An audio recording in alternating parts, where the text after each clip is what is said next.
राधे राधे। स्वागत है आपका मेरे चैनल पर। आजकल मैट्रिमोनियल केसेस की बाढ़ आई हुई है।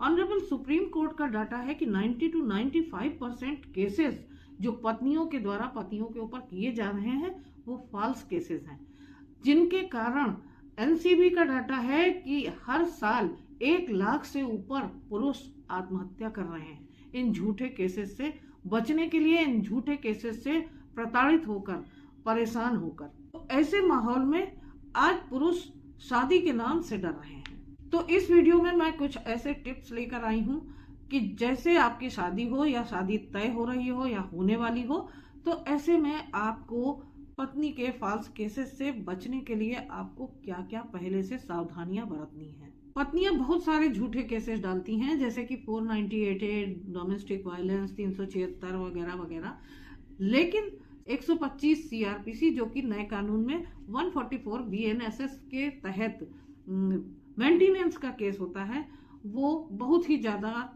पतियों को टॉर्चर करने वाला होता है। वो इसलिए कि जैसे ही पत्नी मेंटेनेंस का केस कोर्ट में डालती है तो कोर्ट पति के अगेंस्ट ऑर्डर कर देती है और मेंटेनेंस बांध देती है।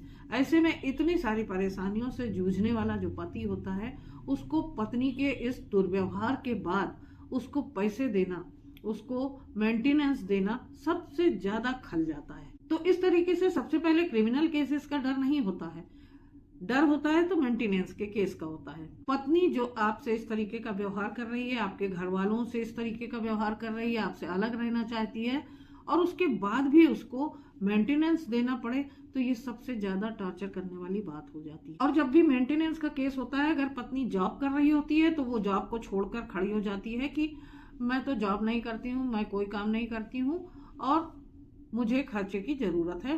तो अगर आप शादी करने वाले हैं या फिर अभी अभी आपकी शादी हुई है और आपको इस बात का डर सता रहा है कि कभी भी मेरी पत्नी से अनबन हो सकती है, आगे चल के पत्नी मेरे ऊपर मेंटेनेंस का केस कर सकती है, तो ऐसे में आपको एक बहुत ही महत्वपूर्ण मैं टिप दे रही हूँ जिसको कि आपको कर लेना चाहिए। तो आपको बस एक छोटा सा काम कर लेना है, जिससे ना तो पत्नी आपसे मेंटेनेंस ले पाएगी और ना ही कोर्ट चाहते हुए भी पत्नी को मेंटेनेंस आपसे दिला पाएगी और उसके लिए कोई जजमेंट या ऑर्डर पास कर पाएगी।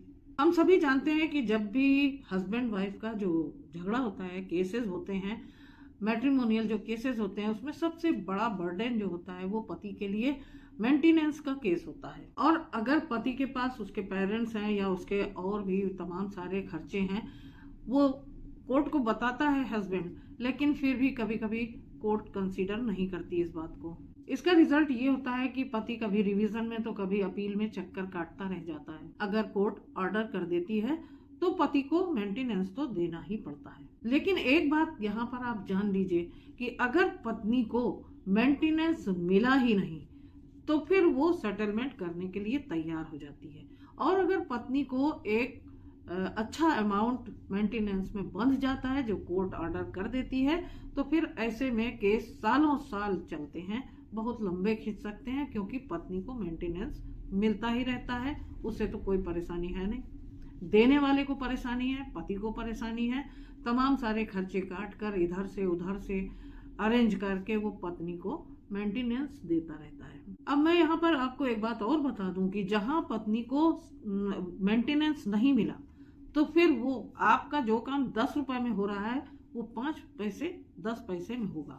तो मेंटेनेंस को बंधने से रोकने के लिए मेंटेनेंस कोर्ट लगा ही ना पाए, इसके लिए आपको एक बस छोटा सा काम करना है। आपकी शादी होने वाली है या फिर अभी अभी हो चुकी है, तो ऐसे में आपको बस एक छोटा सा काम करना है कि पत्नी को रिटर्न भरवाना शुरू कर दीजिए। अगर पत्नी कोई रिटर्न ऑलरेडी भर रही है तो नॉर्मल, जैसे आप सभी को मालूम है कि 10 लाख रुपए का स्लॉट है, तो आप 10 लाख से ज्यादा भी दिखा सकते हैं कि भाई 15 लाख कमा रहे हैं, खर्चे भी दिखा सकते हैं, 10 लाख तक की सेविंग दिखा सकते हैं। और जरूरी नहीं है कि ये सेविंग जो आप दिखाएंगे वो जॉब की हो, वो किसी एक्स्ट्रा वर्क से भी हो सकती है। आप दिखा सकते हैं कि कोई कोचिंग सेंटर है, कोई सिलाई सेंटर है, या फिर इसी तरीके का पार्लर वगैरह, आप किसी भी तरीके से जिसमें कैश में कमाई हो रही है, इस तरीके के वर्क को भी आप वहां पर मेंशन कर सकते हैं। और इस तरीके के जो वर्क्स हैं इन्हें कहीं से भी किया जा सकता है और एक अच्छी इनकम जनरेट करने का सोर्स भी। इस तरीके से रिटर्न भर के एक अच्छी इनकम आप दिखा भी सकते हैं। जरूरी नहीं है कि ऑनलाइन पेमेंट ही डालना हो, कैश में भी दिखा सकते हैं हम। लेकिन उसके लिए आपको जरूरत क्या है, बस सिर्फ एक छोटी सी चीज की कि एक OTP जो पत्नी के मोबाइल पर आता है। रिटर्न आप कहीं से भी किसी से भी भरवा सकते हैं। तो जैसे ही शादी हो या आपको जब ऐसा लगे कि कोई डिस्प्यूट होने वाला है तो आप पत्नी का इनकम टैक्स रिटर्न भरवाना शुरू कर दीजिए। इनकम टैक्स रिटर्न भरने के बाद जब पत्नी कोर्ट में जाती है और वो कहती है कि वो 10, 20, 25 हजार का या 50 हजार का कोई जॉब कर रही थी और वो छूट भी गया है, तो आप यहाँ पर दिखा सकते हैं कि वो जॉब के साथ साथ एक्स्ट्रा वर्क भी कर रही थी और उससे अच्छा पैसा कमा रही थी। अब इसके लिए आप कोई शॉप दिखाएं। शॉप कहीं भी खोली जा सकती है। अगर वो बिजनेस काम धंधा इस तरीके का ससुराल से कर रही थी तो मायके से भी कर सकती है। और ये काम ऐसे हैं जो कहीं से भी चलाए जा सकते हैं, इनको शिफ्ट भी किया जा सकता है। और सबसे बड़ी बात तो ये कि आपने पेमेंट कैश में दिखा रखा है और कैश की पेमेंट का अकाउंट में कोई हिसाब नहीं होता। अकाउंट स्टेटमेंट अगर पत्नी दिखाती है तो रिटर्न में साफ साफ लिखा है कि कैश में कमाती है। तो जब कैश में कमा रही है तो इसके बाद पैसे की कहां से जरूरत आ गई कि अकाउंट में होगा। अकाउंट में तो होगा ही नहीं, क्योंकि वो कैश में कमा रही है तो कैश में होगा। कैश का पैसा आप कैसे भी एडजस्ट कर सकते हैं, अपने भाई बहन, अपने माता पिता, किसी के अकाउंट में भी आप डाल सकते हैं। चुपचाप कोई प्रॉपर्टी खरीद सकते हैं और इस तरीके के बहुत सारे ऑप्शन हैं जो कि कैश को इन्वेस्ट करने के लिए होते हैं और आप उसको छुपा भी सकते हैं।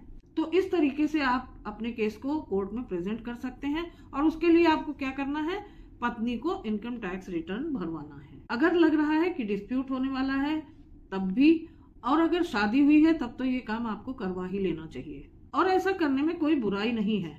सपोज कीजिए कि कल को आपको कोई प्रॉपर्टी खरीदनी है या कुछ ऐसा पैसा दिखाना है तो आप दिखा सकते हैं कि मेरी पत्नी तो स्टार्टिंग से ही कमा रही है। तो इस तरीके से अगर आपके साथ कोई बुरा होता है यानी केसेस होते हैं तो भी काम आएगी ये ट्रिक। और अगर बुरा नहीं हुआ, गृहस्थी अच्छी चलती है, पति पत्नी में बनती है, तो भी ये ट्रिक आपके काम आएगी। अगर आप खुद भी कोई प्रॉपर्टी खरीदना चाहते हैं तो आप उसमें ये दिखा सकते हैं कि मेरी पत्नी कैश में कमा रही थी और मैंने वहां से पैसा लाके यहाँ पर लगाया है। तो सिंपल सी बात है कि इस ट्रिक में इनकम टैक्स रिटर्न भरवाने में पत्नी को कोई बुराई नहीं है, फायदा ही फायदा है। लड़ाई हुई तो फायदा, नहीं हुई तो भी फायदा। तो आशा करती हूँ ये ट्रिक आपको पसंद आई होगी। आपके मेंटेनेंस केस में ये ट्रिक बहुत कारगर होगी। तो आपको ये वीडियो कैसा लगा मुझे कमेंट करके जरूर बताइएगा और मेरे चैनल को सब्सक्राइब करना बिल्कुल मत भूलिएगा। वीडियो को लाइक और शेयर तो करिएगा ही, साथ में 80% लोग मेरे वीडियोस देखते हैं लेकिन चैनल को सब्सक्राइब नहीं करते, जो कि मेरे लिए बहुत ही निराशा की बात है। तो प्लीज़ फटाफट से मेरा आज चैनल सब्सक्राइब कर लीजिए। तो फिर मिलती हूँ अगले वीडियो में एक नई इन्फॉर्मेशन के साथ, एक नए टॉपिक के साथ। तब तक के लिए अपना ख्याल रखिएगा। आप सभी को राधे राधे।